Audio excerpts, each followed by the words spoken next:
தேவனாகிய கர்த்தர் ஆமென் நம்மை சரியாக நடத்தி கொண்டிருக்கிறார். அல்லேலூயா. ஆமென். இந்த உலகத்தில் எத்தனை உபத்திரவங்களும் போராட்டங்களும் நமக்கும் நம்மை சார்ந்தவர்களுக்கு இருந்தாலும் பிரியமானவர்களே, அவர் சரியாகத்தான் அதை செய்கிறார். எதுவும் அவருடைய அனுமதி இல்லாமல் எதுவும் நடப்பதில்லை. நம் விசுவாசத்தோடு நாம் ஆண்டவருக்கு நன்றி செலுத்துவோம்.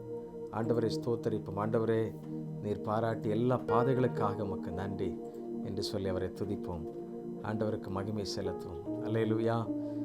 1 ராஜாக்கள் 9ஆம் அதிகாரம் 3ஆம் வசனம் இப்படி சொல்லுகிறது: நீ என் சமூகத்தில் செய்த உன் விண்ணப்பத்தையும் உன் வேண்டுதலையும் கேட்டேன் என்று சொல்லி அழகாக, நீ கட்டின இந்த ஆலயத்தில் என் நாமம் என்னென்றைக்கும் விளங்கத்தக்கதாக அதை பரிசுத்தமாக்கினேன். என் கண்களும் என் இருதயமும் எந்நாளும் அங்கே இருக்கும் என்று சொல்லி அழகாக சொல்லுகிறதை நான் பார்க்கிறோம். பிரியமானவர்களே, இந்த தேவாலயத்தை கட்டின பின்பு கர்த்தர் சாலமோனை நோக்கி, நீ சமூகத்தில் என் சமூகத்தில் செய்த அவன் மன்றாட்டை நான் கேட்டேன் என்று சொல்லி, ஜெபம் என்பது விசுவாசிகளுக்கு கிடைத்த ஒரு பெரிய பாக்கியம். தேவனோடு பேசுவதற்கு கொடுத்த ஒரு பெரிய ஸ்லாக்கியம்.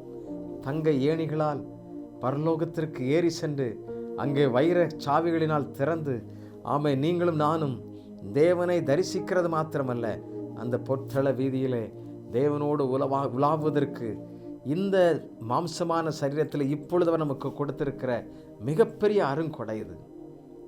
எனவே ஆம், இதை பயன்படுத்த தெரிந்தவர்கள் வெற்றியை பெற்றுக்கொள்வார்கள். இதை உபயோகிக்க தெரிந்தவர்கள் ஒவ்வொரு நாளும் ஜெயம் பெறுவார்கள். அப்படித்தான் ஆமென், நீ என் சமூகத்தில் செய்த உன் விண்ணப்பத்தையும் உன் வேண்டுதலையும் நான் கேட்டேன் என்று சொல்லி ஆண்டவர் சொல்லுகிறார். ஆண்டவர் உங்களுடைய விண்ணப்பத்தை வேண்டுதலை கேட்பார். நீங்கள் ஜெபியுங்கள். இந்த காலகட்டங்களிலே பல்வேறு விதமான செய்திகள் வந்து கொண்டே இருக்கிறது. ஏன் நாம் ஜெபிக்க வேண்டும்?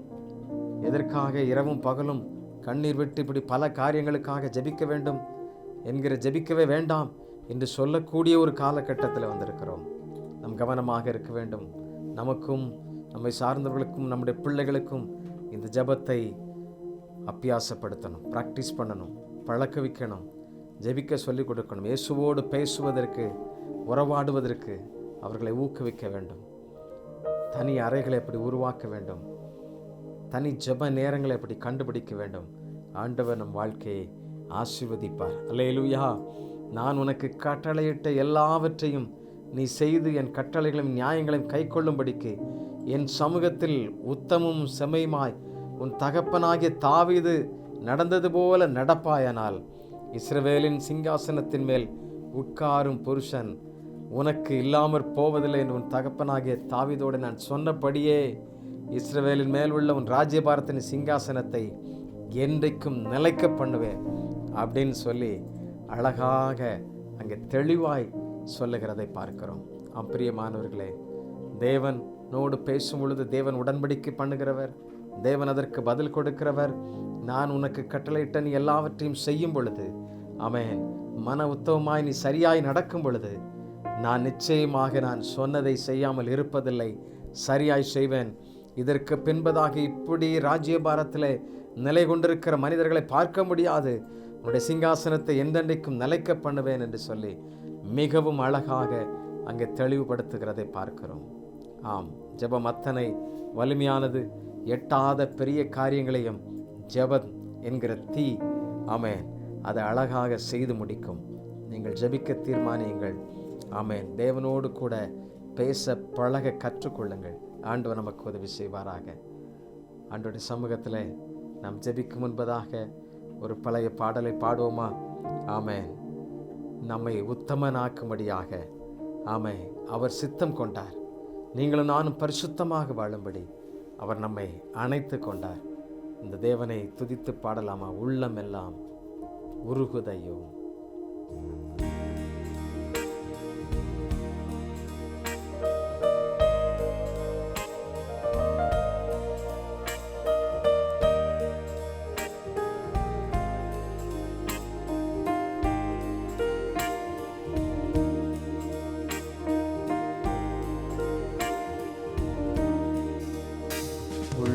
உள்ளமெல்லாம் உருகுதையோ தையோ உத்தமனை நீ நைகையிலே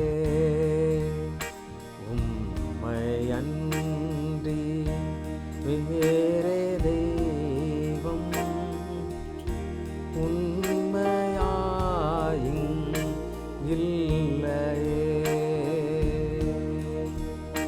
கள்ளனென்றும் தள்ளிடாமல் அள்ளி என்னை அணைத்தவா சொல்லடங்கா நேசத்தாலே சொந்தமாக்கி கொண்டிரே. ஏத்தன் என்னை உத்தமனாக்க சித்தம் கொண்ட என் ஏசையா. ஏத்தனையோ துரோகம் நான் செய்தே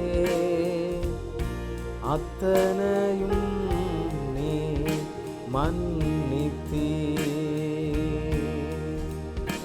கள்ளனென்றும் தள்ளிடாமல் அள்ளி என்னை அணைத்தவா சொல்லடங்கா நேசத்தாலே சொந்தமாக்கி கொண்டிரே. ஜெபிப்போமா? அவருடைய சொந்தமாக நம்மை மாற்றிக்கொண்டாரு. இருதயத்திற்கு ஏற்றவனாய் கண்டு அவரோடு பேசும் பொழுது ராஜ்ய பாரத்தை ஸ்திரப்படுத்தினது போல நம்மையும் நம்முடைய குடும்பத்தையும் எல்கைகளையும் ஊழியங்களையும் ஆண்டவர் ஸ்திரப்படுத்துவாராக. தேவரே, நீர் அப்படி செய்கிறதற்காக நன்றி. நம்முடைய பிள்ளைகள் உம்மை நோக்கி வேண்டும் பொழுது நீர் அவருடைய சத்தத்தை கேட்டு அவர்களுக்கு பதிலளித்து ஆண்டவரை பரலோகத்தின் அந்த மகிமை அந்த மேன்மை ஆண்டவரை நம்முடைய பிள்ளைகளுக்கு அருளி செய்து ஆண்டவரை அவருடைய ராஜ்ய பாரத்தை அவருடைய எல்கைகளை ஸ்திரப்படுத்துகிறதற்காக ஸ்தோத்திரம். இனி அவர்களை தீங்கு தொடாதபடி நீ காத்துக்கொள்ளும், வேலையடைத்துக் கொள்ளும். சர்வ வல்லவர் நீர் உடைய பிள்ளைகளை மூடிக்கொள்ளுவீராக. தெய்வீக கரம் உடைய பிள்ளைகளோடு கூட எப்பொழுது தங்கட்டும்.